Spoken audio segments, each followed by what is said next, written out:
associé. Moi je suis dans le GAEC depuis 2005. L'atelier aujourd'hui représente 1,2 million de litres de lait, donc 130 vaches en traite et 150 vaches laitières au total. Avec ça, on a un atelier de porc en engraissement et une SAU de 220 hectares. Depuis combien de temps rencontrez-vous une problématique boiterie dans votre élevage? La problématique boiterie est apparue il y a une dizaine d'années lorsqu'on a mis en place les logettes dans le bâtiment qui était auparavant en air paillé. D'accord. Et du coup, quelle solution hygiène utilisiez-vous Donc, auparavant, on utilisait un traitement pédiluve à base de produits chimiques et antibiotiques. Donc tous les 15 jours, on faisait 2 passages en pédiluve et les 15 jours suivants, on bloquait tous les bêtes au cornadis.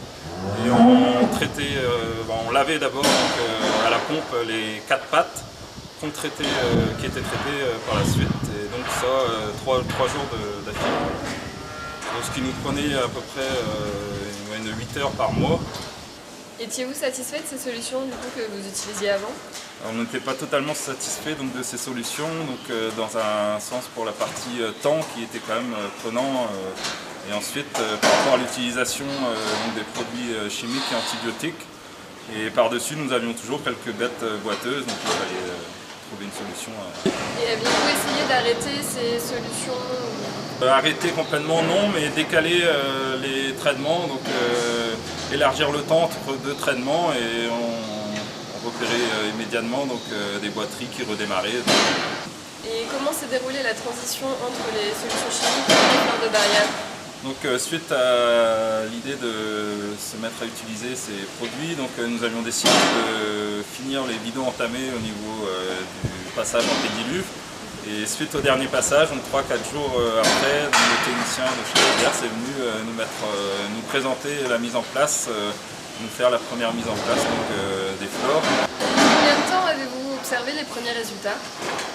Après la première utilisation, on a réalisé des notations sur un nombre de bêtes au niveau du troupeau. Sur les 4 premières semaines, on observe une stagnation, voire même une légère dégradation au niveau de l'ensemble du troupeau. Mais ensuite, à partir de la 5e semaine, on observe vraiment une amélioration de cet aspect sur le troupeau. On voyait des bêtes qui ont été suivies depuis la première installation des flores. Il y avait la dermatite qui diminuait. Et après justement 4 mois d'utilisation, quelle est la situation dans votre élevage? On peut observer que le troupeau s'est nettement assaini.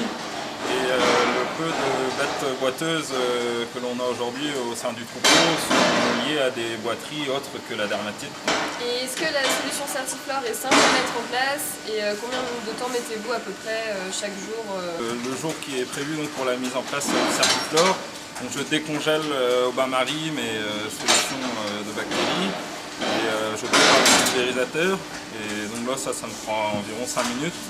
Et ensuite, pour traiter 120 à 130 vaches en moyenne, ça me prend 20 à 25 minutes. Donc on se base sur une demi-heure de traitement pour tout le troupeau. Donc, ce qui est nettement quand même inférieur au temps qu'on pouvait passer avant, qui était d'environ par mois de 8 heures. Et aujourd'hui, à raison d'une demi-heure par semaine, sachant que le traitement est fait une fois par semaine, on passe environ 2 heures par mois. Donc de 8 heures, on est passé à 2 heures. C'est quand même pas négligeable. Et le par heure est-il passé dans l'élevage depuis que vous avez mis en place les flores? Oui, on a eu un passage par heure depuis la mise en place des flores qui a passé une vingtaine de bêtes pour des tailles d'onglons et pour des boiteries. Et sur ces bêtes-là, il a constaté moins de 5% de vaches touchées par la dermatite, et ce qui n'était pas le cas auparavant. Et donc êtes-vous satisfait de cette nouvelle solution? Oui, on est entièrement satisfait puisque dans un premier temps, comme je vous le disais tout à l'heure, on observe quand même une nette amélioration de l'état des pattes au niveau dermatite. Ensuite, on a quand même un gain de temps, comme on l'a pu le dire aussi, ce qui n'est pas négligeable. Ce qui nous permet de voir derrière une amélioration au niveau locomotion. Et donc nous, étant en système de traite robotisé, des bêtes qui circulent mieux, vont mieux au robot, ça fait moins de retard à pousser, ça fait souvent plus de production aussi.